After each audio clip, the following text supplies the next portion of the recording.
할렐루야. 2023년 4월 29일 토요일 날마다 주께로 큐티 가이드 시작하겠습니다. 말씀은 잠언 10장 22절에서 32절이며 제목은 영원함이 하나님께 있습니다 입니다. 내용 관찰 1번입니다.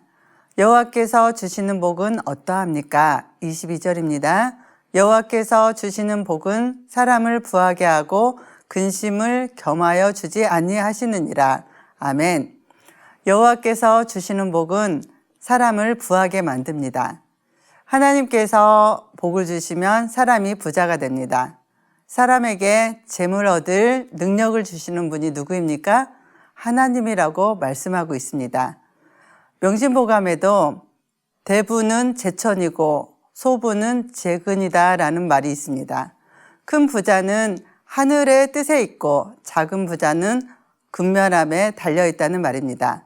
로또 복권을 사고 돈을 쫓아다닌다고 해서 부자가 다 되는 것이 아닙니다. 하나님께서 부자로 만들어 주셔야 큰 부자가 되는 것입니다. 그러므로 부자가 되기를 원하시는 분은 축복의 근원 되시는 하나님께 더 가까이 나아가 하나님을 더욱 사랑하는 삶을 사시기를 바랍니다. 그리고 하나님께서 주시는 축복에는 근심할 것이 없습니다. 하나님께서 그 사람에게 맞게 가장 합당하고 적당하게 감당할 수 있을 만큼 축복을 부으시기 때문입니다. 세상이 주는 복은 해로운 것을 같이 줍니다.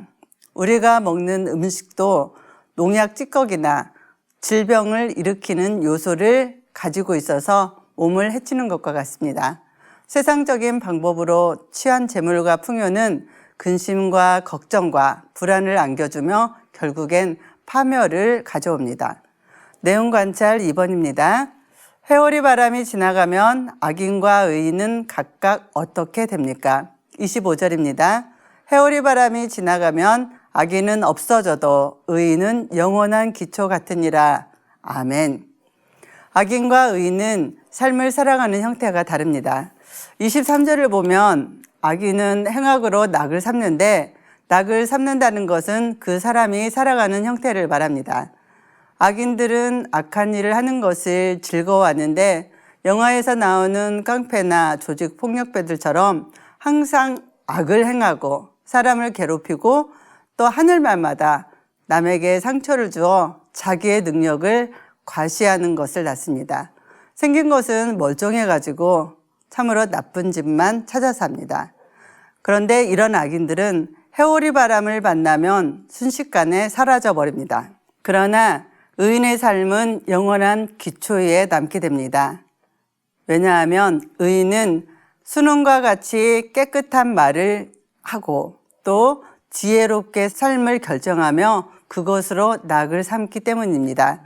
무슨 말을 해야 사람을 기쁘게 하고 살리는 말을 하는지를 그렇게 알고 유익한 말을 합니다. 그래서 영원한 천국에서도 그것이 상급과 영광으로 그대로 남게 될 것입니다. 그러므로 우리도 한 번밖에 없는 인생을 하나님 앞에서 의인으로 살아야 될 줄로 믿습니다. 내용 관찰 3번입니다. 여호와를 경외하면 어떻게 됩니까? 27절.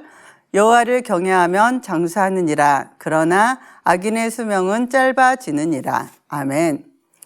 여호와를 경외하는 사람은 말씀에 순종하는 삶을 살기 때문에 영혼이 맑고 깨끗하게 살아갑니다.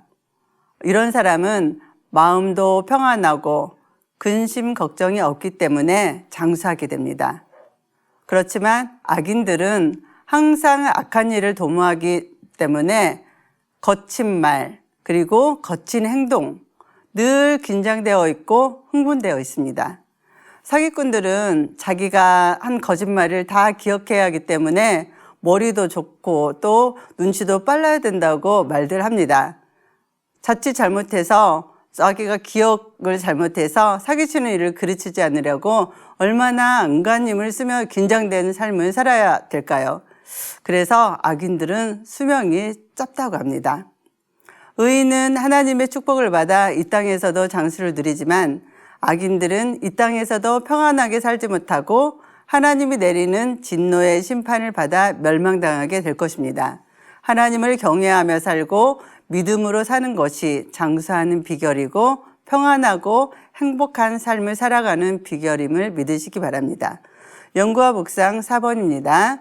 의인과 악인이 맞이하는 결과는 항상 일관적입니다. 의인은 복을 받고 악인은 심판을 받습니다. 이 일관적인 결과를 만들어내시는 분은 누구인지 묵상해 봅시다. 하나님은 심은 대로 거두게 하시고 심판하는 분이십니다. 그 사람이 행한 대로 그대로 심판하시되 참고 선을 행하여 영광과 존귀를 구한 자에게는 영생으로 하시고 또 당을 지어 불의를 따르는 자에게는 진노와 분노로 갚아주십니다. 겉모습만 보지 않고 속을 들여다보시고 중심을 꿰뚫어 보시는 하나님 앞에서 사시길 바랍니다. 삶의 적용 5번입니다. 나의 말과 행동은 의인과 같이 하나님을 기쁘시게 하는 것인지 생각해보고 의인다운 삶을 살아가기 위해 내가 실천한 일은 무엇인지 생각해 봅시다. 하나님 앞에서 살아가는 사람은 말과 행동을 조심해야 합니다.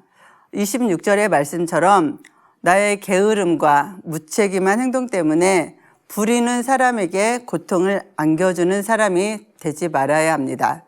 또 31절에서 32절 말씀처럼 말을 할 때 지혜롭게 하고 또 어떻게 하면 사람을 기분 좋게 할 것인가를 생각하며 말을 해야 합니다. 좋은 말은 낙심되어 있는 사람에게는 용기를 주고 무기력해 있는 사람에게는 희망을 주며 우울해 있는 사람에게 미소를 짓게 만듭니다. 시기적절한 말은 공동체의 분위기를 살리고 웃음꽃이 피게 만듭니다.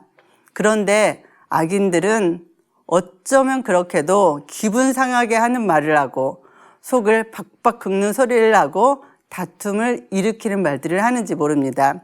부정적이고 비판적인 말 한마디가 분위기를 싹 가라앉혀 버립니다. 사랑하는 성도 여러분, 그렇다면 나는 어떤 말을 하는 사람입니까? 사람을 살리고 분위기를 살리는 사람입니까? 아니면 사람을 기죽이고 네 편, 내 편, 편을 가르게 하는 사람입니까? 우리는 하나님 앞에서 받을 상급과 심판을 기억하며 선하고 올바른 말과 행동을 해야 할 줄로 믿습니다. 나의 말 한마디가 내가 속해 있는 공동체를 살릴 수도 있고 무너뜨릴 수도 있음을 기억하며 하나님께 칭찬받는 삶을 살아가는 성도님들이 되시기를 소망합니다. 감사합니다.